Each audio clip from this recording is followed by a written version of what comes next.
안녕하세요. 저는 40대 후반 남성입니다. 요즘 이런 사연을 보내는 채널이 유행하더라고요. 거래처 직원의 소개로 알게 되었는데, 저도 그동안 하고 싶었던 이야기를 속 시원히 털어놓고 싶어 사연을 보내게 되었네요. 누군가에게 이렇게 진솔한 제 이야기를 털어놓기가 현실에선 그리 쉽지 않은 일이니까요. 이렇게 익명의 힘을 빌릴 수 있게 되어서 신기하기도 하고 새로운 기분이 들기도 합니다. 저에겐 세상을 다 준대도 바꾸지 않을 소중한 딸이 하나 있습니다. 그 딸이 곧 대학 졸업을 앞두고 있는데요. 싱글남으로 아이를 지금까지 키워오면서 참 많은 일이 있었죠. 지금은 이렇게 간단하게 이야기하지만 결코 쉬운 일이 아니었습니다. 어린 나이에 가장이 되어 어깨에 짊어진 짐이 무척이나 크게 느껴진 적도 있었죠. 못난 아들 때문에 고생하시면서도 한마디 말도 없이 꿋꿋이 버텨주신 어머니가 아니었으면 아마 이 자리까진 못 왔을 겁니다. 여러모로 부족한 가장이었던 못난 아빠를 원망하지도 않고 누구보다 예쁜 딸로 자라준 우리 딸에게도 무척이나 고마운 마음이 듭니다. 지질이도 힘들고 긴 시간을 보냈지만 딸을 보면 그때 아이를 포기하지 않은 게 제 인생에서 가장 잘한 일이라는 생각이 듭니다. 오히려 그동안 고생했던 일들이 저희 가족을 더 탄탄히 묶어준 매듭처럼 느껴지기도 해요. 여기까지 들으시면 짐작하시겠지만 아이 엄마라는 여자 때문에 온 가족이 많은 고생을 했습니다. 아직도 그 여자를 생각하면 진저리를 칠 정도로 말입니다. 저는 20대 초 군대를 막 제대하자마자 한 번의 실수로 아이를 가지게 되었습니다. 아이가 태어난 마당에 이런 말을 하는 게 안 될 일이지만 제가 남자로서 조금 더 조심했어야 하는 게 맞았죠. 하지만 그땐 경험도 많이 없고 아무래도 어수룩해서 조심한다고 했던 게 임신으로까지 이어지게 되었습니다. 아내에게서 아이가 생겼다는 말을 듣고 머릿속이 캄캄해졌어요. 제대한 지 얼마 되지 않았기 때문에 변변한 직업도 없었고 막 일자리를 찾으러 이곳저곳 기웃거리던 때였죠. 더구나 양가 집안이 저희를 책임질 수 있을 만큼 잘 사는 편도 아니었어요. 오히려 가난한 쪽에 가까웠죠. 저는 홀어머니가 힘들게 키운 아들이니 말할 것도 없고 처가 쪽은 부모님이 다 살아계시긴 하지만 장인이 벌이가 좋지 않아 노후 자금으로 저축을 할 수 있는 형편도 아니고 그저 하루 벌어 하루 사는 소시민이었습니다. 그마저도 모자라 장모가 식당 일해서 가게에 보태고요. 본인들 노후 자금도 마련하지 못하는 마당인데 저희까지 숟가락을 보탤 수 있는 형편이 아니었죠. 현실적으로 생각해서는 아이를 지우는 게 맞았습니다. 하지만 도저히 아이를 지우고 싶진 않았어요. 머리로는 이게 맞다는 생각이 들었지만 가슴으로는 도저히 받아지지가 않았습니다. 장인 장모는 당연히 딸의 임신 소식을 듣고는 저를 죽일 듯 달려들었습니다. 수도 없이 많이 두들겨 맞기도 하고요. 장인이 당장 아이 지우고 헤어지라고 저를 윽박질렀지만 저는 아내와 수없이 많은 대화를 나누고 아이를 낳기로 했습니다. 생계는 제가 무슨 일이든 해서 책임지면 되니까요. 아내도 제가 돈을 많이 벌어오면 아이를 낳고 싶다고 하더군요. 경제적으로 쪼들리지만 않으면 괜찮다고요. 그때부터 저는 닥치는 대로 일을 했습니다. 저는 그때 아내를 무척이나 많이 사랑했어요. 제 인생에 생긴 첫 아이를 잃고 싶지 않다는 마음도 컸지만 그때 당연히 아내와 결혼하여 평생 같이 동반자로 살고 싶다는 생각을 굳게 하고 있었는데 저희에게 온 축복을 저희 손으로 지워버리면 그 일이 너무나도 큰 상처로 남을 것 같았습니다. 그게 후에 저희 관계에 아주 큰 흉터로 남을 것 같았어요. 저는 그게 너무 무서웠습니다. 지금 제가 무리를 해서 생계를 이어간다면 화목한 가정을 이어나갈 수 있을 것이라 굳게 믿었어요. 지금 생각하면 참 어린 생각이었다는 마음도 들지만 아마 다시 돌아간다고 해도 저는 같은 선택을 했을 것입니다. 아이를 낳기로 결정한 뒤부터 저는 건강을 해칠 정도로 무리를 하며 일을 했습니다. 몸이 닳아 없어질 것 같았지만 힘들다는 소리 한번 내지 않고 돈을 벌었죠. 하루에 2-3시간도 채 자지 못하는 날이 많았습니다. 집에 와서 씻고 눈 잠깐 붙였다가 다시 나가는 게 일상이었죠. 하루가 다르게 얼굴이 상해가는 저를 보며 어머니는 속이 많이 상해하셨지만 제 마음에는 짐이 될까봐 내색하지 않으려 애쓰시더군요. 오히려 저를 안타까워하는 마음만큼 아내에게 더 잘해주셨죠. 아내는 그렇게 저희 집에서 어머니가 해주시는 삼시세끼를 다 받아먹으며 아이를 낳을 준비를 했습니다. 하지만 매번 제가 돈을 가져다 줄 때마다 수고했단 말 한마디 없이 금액이 적다며 대놓고 무시하는 말에 상처를 많이 받았습니다.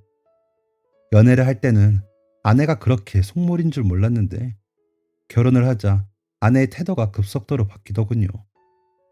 그런 아내의 모습에 충격도 많이 받았지만 아내의 실체를 알게 되었을 때는 이미 만삭인 상태였어요. 출산할 때가 다가와서 예민해서 그런 거라며 멍청하게도 스스로를 다독이며 현실을 직시하지 못했습니다. 사실 아이가 생기게 된 데는 아내의 요구가 컸습니다. 아내의 확고한 의지가 있었지만 어쨌든 실수를 한 건 제 쪽이니 제가 감내해야 한다고 생각했어요. 장인 장모는 그저 제가 아이를 만들어 딸의 인생을 망쳤다고 저를 죽도록 구박했습니다. 길길이 날뛰는 장인 장모를 볼 때마다 억울한 마음도 들었지만 그 둘의 마음에 들면 되는 거라 생각해 온갖 짓을 다 했어요. 힘들게 번 돈으로 용돈도 드리곤 했죠. 그럴 때마다 고맙다는 말 한마디 없이 없는 놈이 생색낸다니, 큰 돈도 아닌 돈 가지고 뭐라도 되는 놈인 것처럼 군다니 욕만 하던 사람들이었습니다. 그러면서 안 받는 것도 아니고 주는 족족 다 받아가고 돈 필요할 때마다 당연한 듯 요구하기까지 했으면서요. 그런 취급을 받으면서도 버텼습니다. 다 제 실수고 준비되지 않은 가장이면 당연히 그래야 한다고 생각했어요. 그러면서도 이렇게 무시받고 살 순 없으니 뭐라도 큰 돈을 벌 수 있는 방법을 찾아야겠다는 생각을 수도 없이 많이 하곤 했죠. 그때 아마 처음으로 사업을 생각했던 것 같습니다.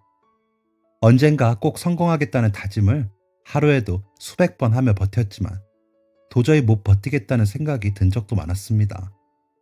가장 서러웠던 게 먹는 걸로 구박받을 때였죠. 아내가 어머니가 계신 저희 집이 불편하다며 친정에서 쉬는 날이 많았는데요.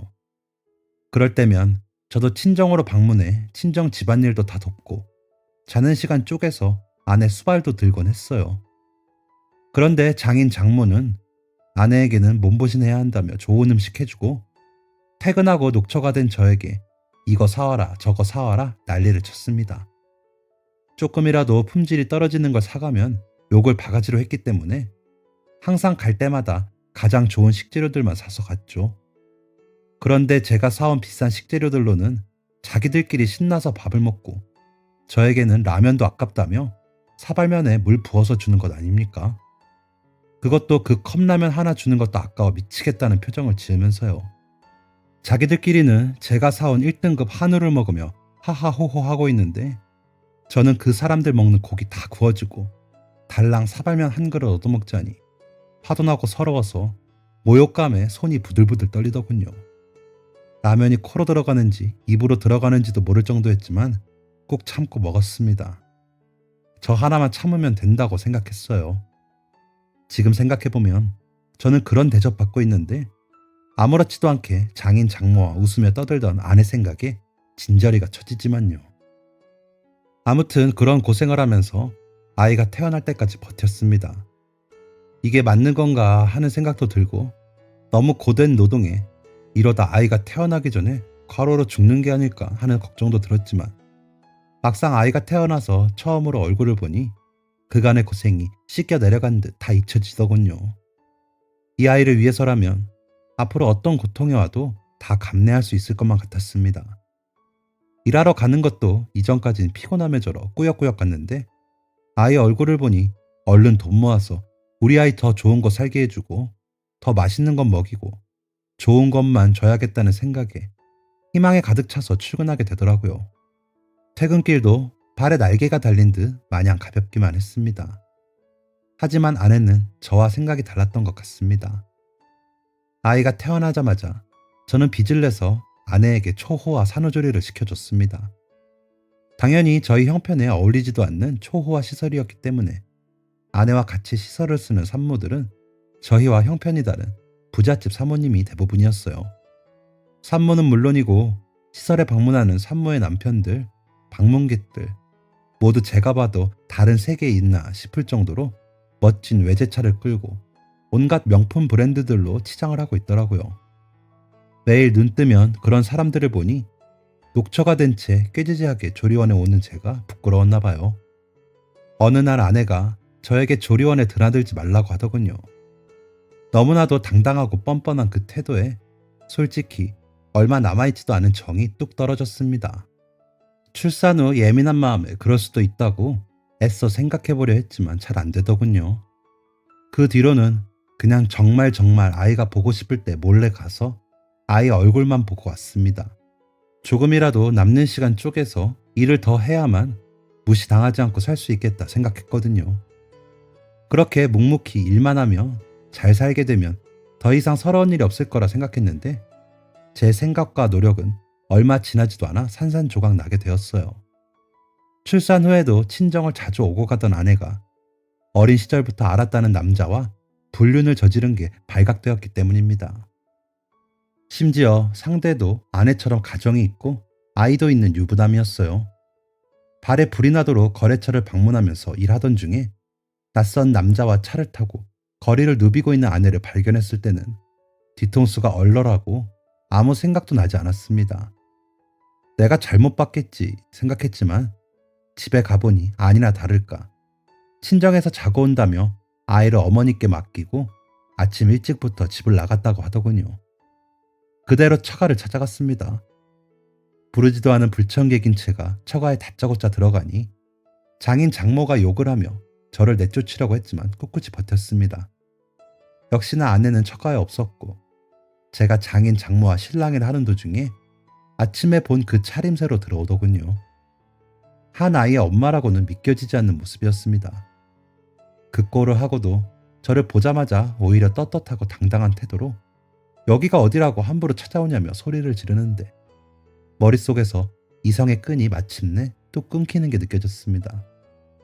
너무 화가 나서 뭐 하는 짓이냐고 저도 같이 소리를 질렀더니 하는 말이 더 가관이었습니다. 내가 너처럼 평생 구질구질하게 살 줄 알았어? 내가 미쳤다고 너 같은 인간 애를 낳았는지.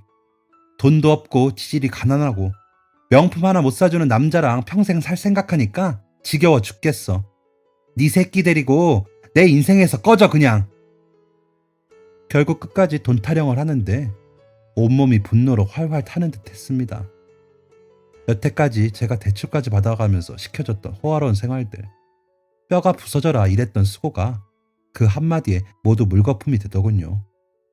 그동안 밤낮 없이 일한 돈을 한 푼도 빠지지 않고 아내에게 꼬박꼬박 주었어요.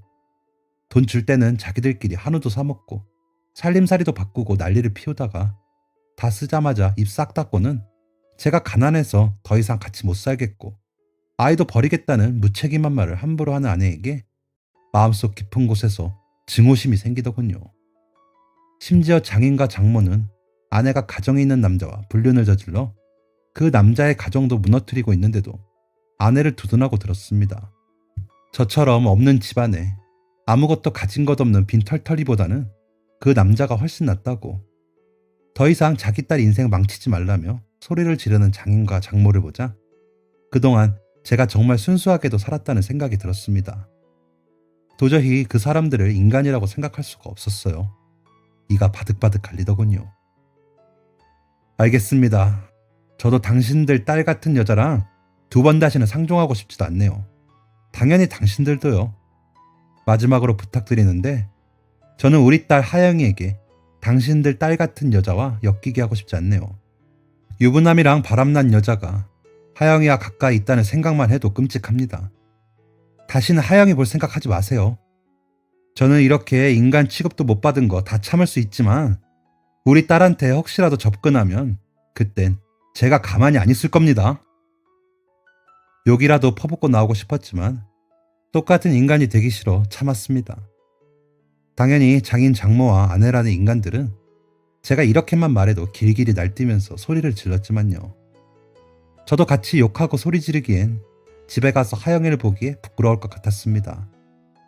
앞으로 엄마도 없이 커야 하는 아이에게 미안해서 마음이 찢어질 듯 했고, 저라도 어른스러운 사람으로 아이를 잘 키워야겠다고 생각했어요. 그렇게 돌아서는 게 제가 그날 할 수 있는 최선이었습니다. 그날 처가에 가서 느꼈던 증오심과 분노는 그대로 사업의 원동력이 되었습니다. 고생만 하신 저희 어머니는 저보다 더 속이 썩어 문드러지셨을 텐데도 말 한마디 없이 그저 묵묵히 딸아이를 사랑으로 돌봐주셨죠. 어머니가 아이를 내내 봐주신 덕분에 저는 금세 자금을 모아 제 사업을 시작할 수 있었습니다.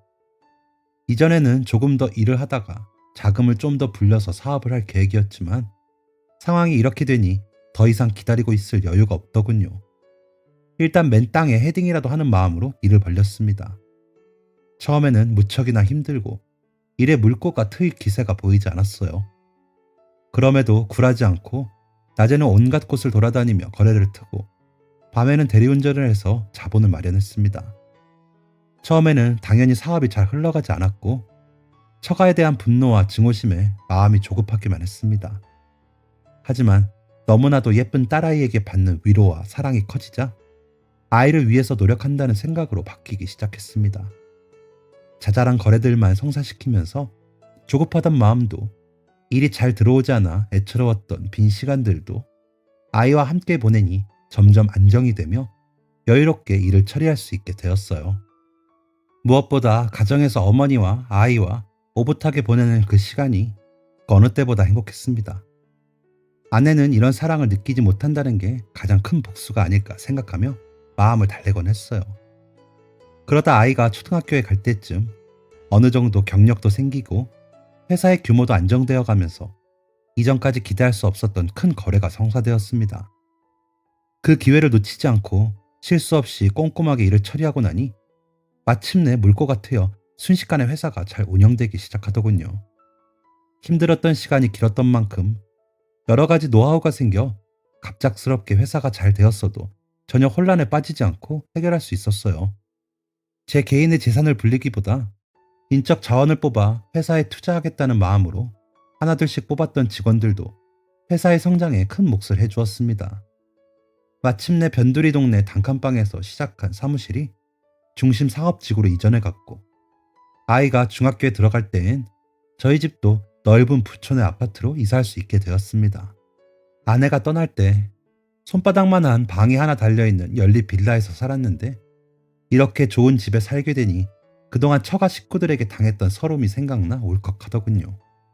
딸아이도 어린 시절 가난했던 기억이 남아있어 그런지 갑자기 집안 형편이 넉넉해져도 헛된 허영심을 부리거나 물건 아까운 줄 모르고 낭비를 하는 일이 전혀 없이 검소하고 작은 것에 감사할 줄 아는 아이로 자랐습니다.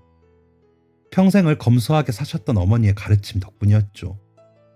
아무것도 없이 허영심만 가득했던 아내와 헤어지지 않았다면 처가와 아내에게로 새는 돈 때문에 이렇게 성공할 일도 없었다는 생각이 들어 아찔하기까지 하더군요. 아이를 위해서라도, 제 인생을 위해서라도 아내와 헤어지길 정말 잘했다는 마음에 처가 식구들에게 조금이나마 복수한 마음이 들어 통쾌했습니다. 하지만 그렇게 저를 무시한 장인과 장모, 그리고 아이를 버린 무책임한 아내에게 대놓고 제가 성공한 것을 자랑할 수 없다는 게 못내 아쉬운 마음이 들긴 했었어요.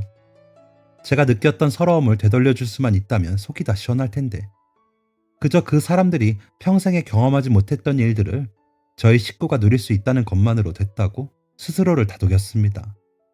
그런데 이런 제 마음을 어떻게 알았는지 저희 딸아이가 저도 못한 복수를 사소하게나마 성공시켜주는 일이 생겼네요. 딸아이는 또래 아이들에게 찾아오는 흔한 사춘기 한 번 없이 착하고 예쁜 딸로 자라주었습니다.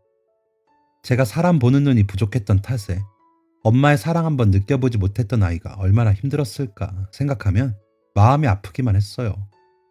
특히 딸아이니까 자라면서 엄마의 부재가 더 크게 느껴졌을 거잖아요. 저도 어머니도 엄마의 빈자리를 채워주려고 무척이나 노력했지만 아이에겐 많이 역부족이었겠죠. 그런데도 아이는 투정 한번 부리지 않았고 오히려 시키지도 않았는데 집안일도 몰래 해놓는 속 깊은 아이가 되었습니다. 저와 어머니가 극구 하지 말라고 말렸는데도 밤낮으로 뛰어다니는 저나 식당 일 하시면서 집에 와서도 소일거리 받아서 조금씩 일하시던 어머니를 보니 마음이 아프다면서 집에 와서는 할머니와 아빠가 좀 편하게 쉬었으면 좋겠다며 어른스럽게 말하더군요. 그런 모습이 기특하기도 했지만 안쓰럽기도 했습니다. 녹초가 되어 퇴근하고 오면 공부 열심히 해서 아빠 호강시켜주겠다는 말도 곧잘 했어요. 그때는 어린아이가 하는 말이니만큼 마음씨가 참 예쁘다는 생각이 들어 흐뭇했지만 딸은 정말로 공부를 열심히 해서 학창시절 전교 1, 2등을 다투는 모범생이 되었습니다. 사업이 잘 풀려서 집안 사정이 넉넉해지고 어머니도 일을 그만두시고 저도 여유롭게 일할 수 있게 되었는데도 공부는 손에서 놓지 않더군요. 처음에는 혹시나 아이가 가난했던 과거 때문에 성적에 집착하는 게 아닐까 싶어서 걱정을 했는데 꾸준히 지켜보니 공부하는 것에 큰 보람을 느끼고 있는 게 보여서 그저 딸아이를 응원해 주었습니다. 아이는 명문대에 좋은 성적으로 입학하게 되었고 대학에 가서도 꾸준히 좋은 학점을 받아오는 게 기특해서 항상 시험이 끝나면 딸아이가 좋아하는 음식을 먹으러 가곤 했습니다.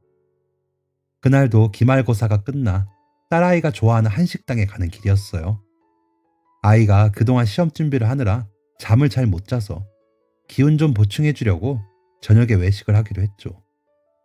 항상 자주 가던 식당이기 때문에 제 차 번호가 등록이 되어 있어서 입구에 차를 대놓으면 주차해 주시는 분이 알아서 주차를 해주세요. 평소대로 입구에 주차를 하고 내려서 어머니와 딸아이와 함께 예약한 자리에 착석했는데 딸아이가 갑자기 이렇게 말하더군요. 아빠, 그런데 아까 주차 요원들 중 한 명이 우리를 빤히 쳐다보던데 너무 빤히 쳐다봐서 이상했어. 응? 누가? 우리 주차해주는 분이? 아니, 그분 말고 그분은 매일 보던 분이잖아. 그분 뒤에서 일 배우는 것 같은 할아버지가 있었는데 갑자기 우리를 너무 빤히 쳐다보더라고. 난 들어오면서부터 그분이 나이가 제일 많아 보이는데 새로 들어오신 것 같길래 힘드시겠다 생각해서 지켜보고 있었거든. 그런데 너무 이상하게 자꾸 쳐다보는 거야. 그래서 기분이 좀 나빴어. 처음에는 그 말을 듣고도 별로 심각하게 생각하지 않았어요. 그저 우리 가족이 단골 손님이니 주차 요원들 사이에서 잘 받으라고 했던 거 아닐까? 농담하며 넘겼죠. 그런데 식사를 다 하고 발레 파킹 맡겼던 차를 찾는데 딸아이가 말한 그 사람이 멀리서 저희 가족을 정말로 유심히 바라보더군요. 저도 기분이 좀 나빴지만 마침 차를 찾아서 그냥 찜찜하게 집에 돌아왔습니다. 그런데 그 다음에 식당에서 식사를 하고 집에 가려는데 저희를 빤히 바라보았던 그 주차 요원이 저에게 다가오더군요. 이전에 딸아이가 말한 것도 있고 당시 저도 계속 쳐다보는 게 기분이 나빴기 때문에 피하지 않고 가까이 다가올 때까지 기다렸어요. 무슨 목적인가 하고요.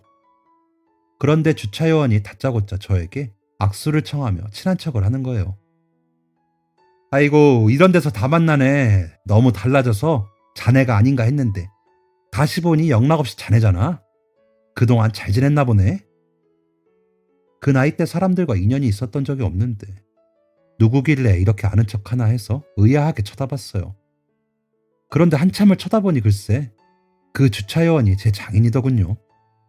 20년 넘게 시간이 흘렀으니 못 알아볼 수도 있다는 생각은 들었지만 그래도 그렇게 이를 갈았던 사람인데 알아보지 못한 게 바보 같다는 생각이 들었습니다. 지난 20년 동안 어찌나 구질구질하게 살았는지 가난이 얼굴에 찌들어서 혼자 40년은 더 먹은 것처럼 늙었더군요. 장인 장모도 아내를 일찍 낳고 아내도 어린 나이에 저를 만났으니 지금 겨우 60 중반일 텐데 80에 가까운 나이라고 해도 믿을 것 같았습니다. 자세도 꾸부정하고요. 다들 퇴직하고 노년을 누리고 있을 나이에 주차 요원 일을 배우고 있는 장인을 보니 통쾌하더군요. 지난번에 알아봤으면 2번 다신 발걸음을 하지 않았을 텐데 제가 바보같이 못 알아보고 다시 한번 얼굴을 맞대고 있으니 상당히 불쾌했습니다.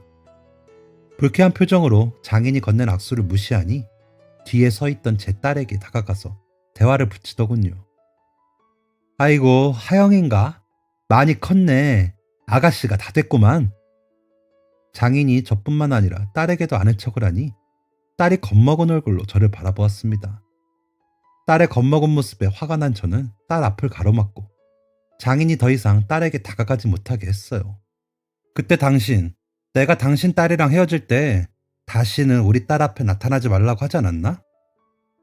제가 강하게 나오는데도 장인은 눈구렁이처럼 웃어 넘기더군요. 20년도 지난 일을 가지고 뭘 그리 섭섭하게 구냐는 말도 안 되는 말을 하면서요. 이미 충분히 선을 많이 넘었는데도 한술 더 떠 헛소리까지 짓거렸습니다. 자네 떠나고 나서 우리 은주가 힘들게 살아. 자네도 은주와 연이 있었으니 책임감을 느끼지 않나? 그런 의미로 우리 딸이랑 다시 한번 합쳐보는 건 어떤가? 지난 일은 잊고 다시 한번 은주랑 좋은 인연을 이어간다면 하영이에게도 좋을 거고. 그 얘기를 듣자마자 화가 머리끝까지 올라 근처에 있던 다른 주차요원을 불렀습니다. 그리고 그분께 빨리 제 차 꺼내달라고 요청했어요. 마음 같아선 식당 사장에게 전화를 걸어 직원 좀 똑바로 보고 뽑으라고 화를 내고 싶었지만 너무 일을 크게 부풀리는 것 같아 늘 제 차를 주차해주던 다른 직원에게 살짝 얹을만 하고 다시는 그 식당으로 외식을 하러 가지 않았습니다. 속이 뒤집어졌지만 아무래도 딸도 겁먹은 상태이고 일어놓은 것 많은 상황에서 더 이상 그 사람들과 엮이고 싶지 않은 마음도 컸어요. 장인이 주차 요원으로 있는 이상 다시는 그 식당에 방문하지 않으면 되는 일이라고 단순하게 생각했거든요. 하지만 상황은 이미 심각하게 흘러가 장인이 장모와 아내까지 데리고 며칠 지나지 않아 저희 집까지 찾아오는 일이 일어나고 말았습니다. 어떻게 알았는지 저도 심증만 있을 뿐이지만 그간 식당에 들락거리면서 제 차에 붙어있던 아파트 스티커와 대충 끼워둔 보험 관련 우편물들을 유심히 본 것 같더군요. 장인은 저보다 훨씬 일찍 저를 알아보고 준비를 해왔는데 저만 바보같이 전혀 신경도 쓰지 않았던 거죠. 저에게 다가올 때부터 장인은 이미 저희 집 주소를 다 아는 상태였고 다음 행동까지 예측한 다음 접근한 것 같습니다. 당연히 제가 재결합 제안을 받아들이지 않을 거니 명분을 만든다는 속셈이었겠죠. 아무튼 장인과 장모, 아내는 제가 없을 때를 골라 저희 집에 들이닥쳤어요. 이혼하기 전에도 저희 어머니가 평생에 큰 소리 한번 내시지 않고 말씀도 조곤조곤하게 하시는 편이라 아내가 무시를 많이 했었는데 그 버릇이 아직까지 이어지고 있는지 저만 없으면 어떻게든 된다고 생각한 모양이었습니다. 일단 딸아이를 만난 다음 본인이 엄마라며 딸아이의 감정에 호소하면 엄마가 그리웠던 딸아이가 저에게 재결합을 하라고 요구할 거라는 말도 안 되는 계획을 세워서요. 참 뻔뻔하고 무식해서 웃음도 나오질 않네요. 하필 그날은 어머니도 약속이 있어 집을 비운 상태라 집에는 방학을 맞은 딸밖에 없었습니다. 집을 방문한 뒤 인터폰으로 제 지인인데 집에서 만나기로 했다고 거짓말을 치자 딸아이가 순순히 문을 열어줬다더군요. 아마 딸아이는 인터폰으로 장인의 얼굴을 보고 누구인지 짐작하고 자기만의 계획을 세운 것 같아요. 제가 전화를 받았을 때는 딸아이가 문을 열어준 다음 무슨 일을 벌였고 마침 집으로 돌아오신 어머니가 그 광경을 보고 저에게 전화를 한 상황이었습니다. 무슨 상황인지 정확하게 이야기를 못 들었기 때문에 저는 어머니 전화를 받고는 눈이 뒤집힌 채로 바로 차를 돌려 집으로 향했어요. 다행히 집과 그리 멀리 떨어진 곳에 있었던 게 아니라서 10분도 안 되어 집에 도착할 수 있었습니다. 혹시나 나쁜 상황이 일어났으면 어쩌나 요동치는 심장으로 급하게 집에 들어갔습니다. 너무 불안해서 가는 도중 신호가 걸릴 때마다 욕만 나오더군요.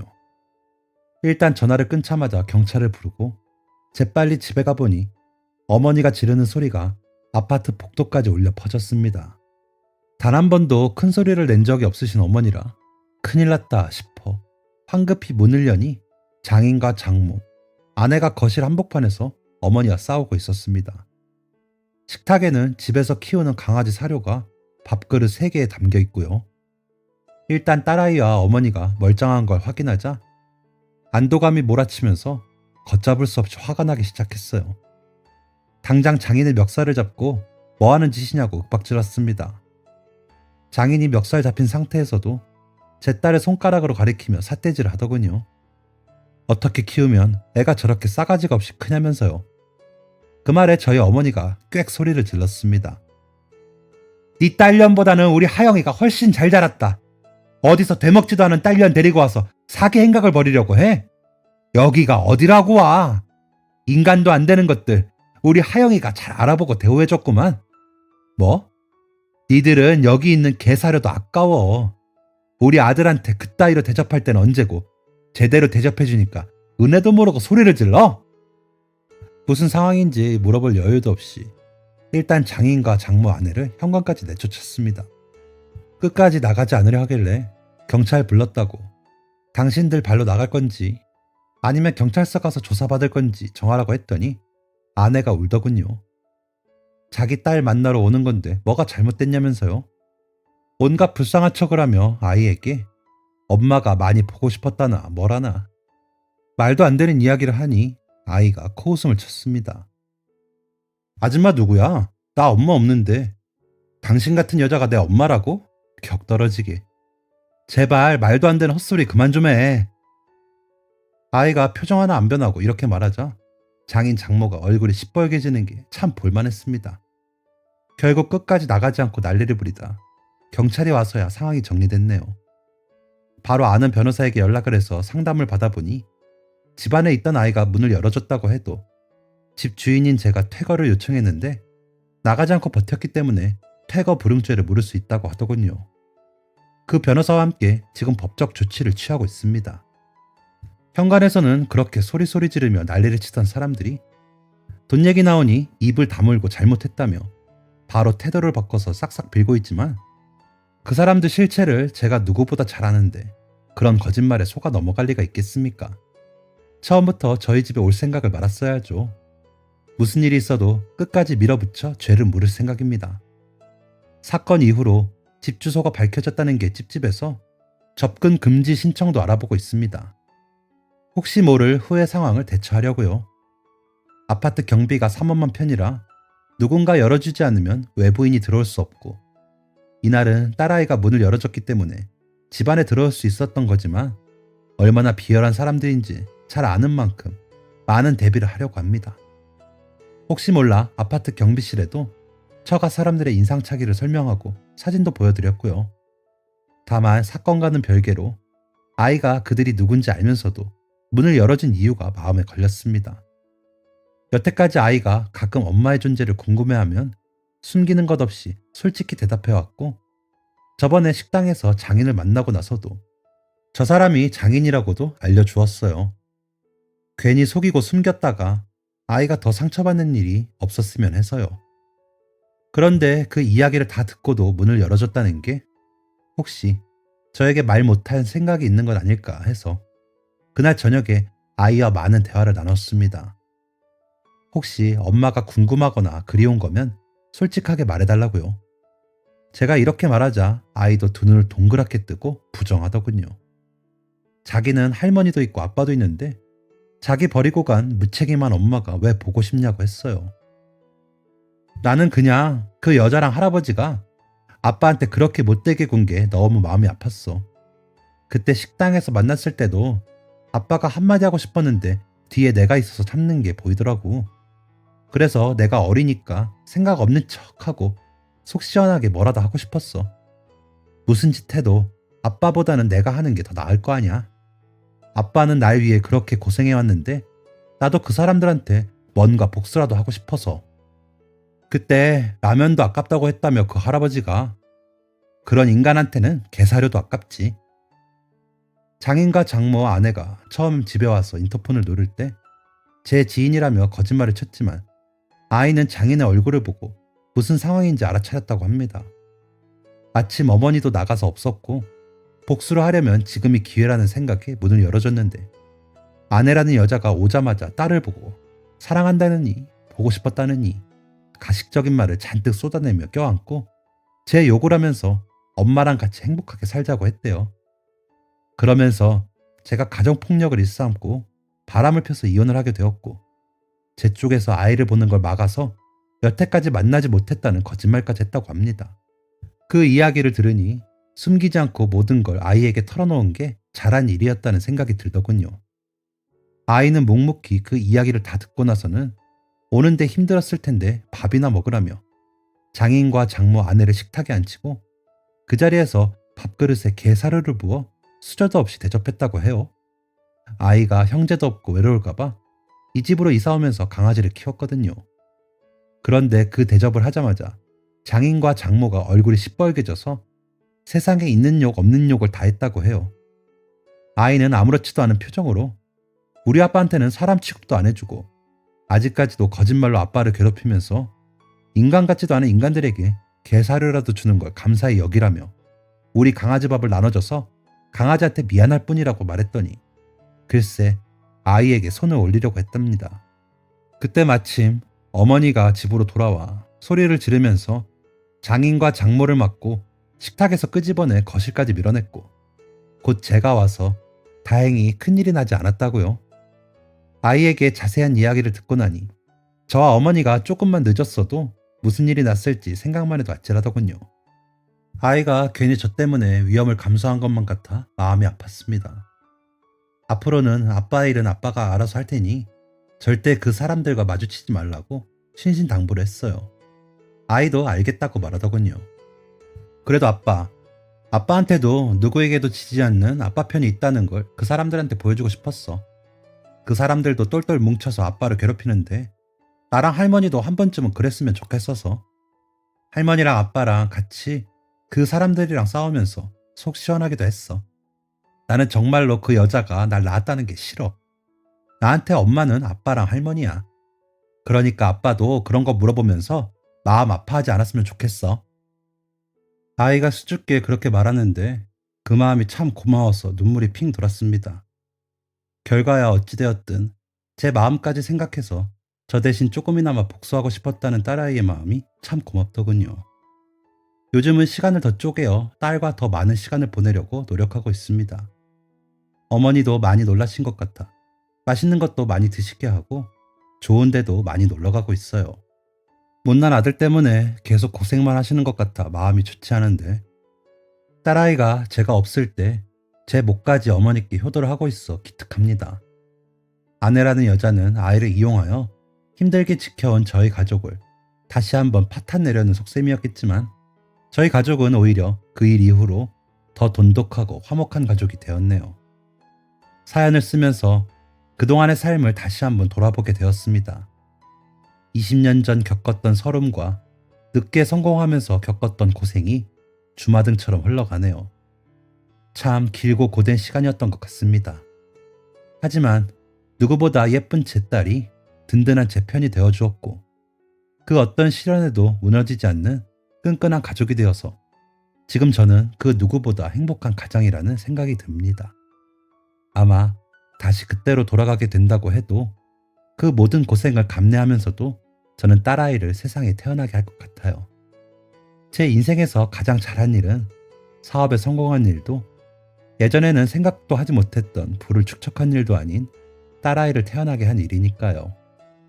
비겁한 장인과 장모, 아내가 어떤 죗값을 받을지 시간을 두고 지켜봐야 하겠지만 이렇게 예쁜 딸이 자라는 것을 지켜보지 못한 것도 아내라는 여자가 받은 하나의 형벌이 아닐까 싶습니다. 그렇게 저와 꾸린 가정도 모자라 남의 집 가정까지 파탄내고도 행복하게 살지 못하고 여기저기 빌붙으려고 하는 나이 든 아내를 보니 구질구질하기만 하네요. 이 사연을 마무리하며 저도 그 여자와 그 집안 사람들에 대해 모든 걸 잊고 제 인생에서 송두리째 잘라내려고 합니다. 사연을 쓰기 위해 아내나 장인, 장모라고 칭했지만 두 번 다신 그들을 입에 올리는 일도 없을 거예요. 다시 한번 그들이 제 인생에 함부로 들어오더라도 가족을 지킬 수 있게 저는 더 단단하고 강한 가장이 될 것입니다. 긴 사연 들어주셔서 감사합니다. 지금까지 사연 들어주셔서 감사합니다. 사연이 재밌으셨다면 구독과 좋아요를 눌러주세요. 감사합니다. 안녕히 계세요.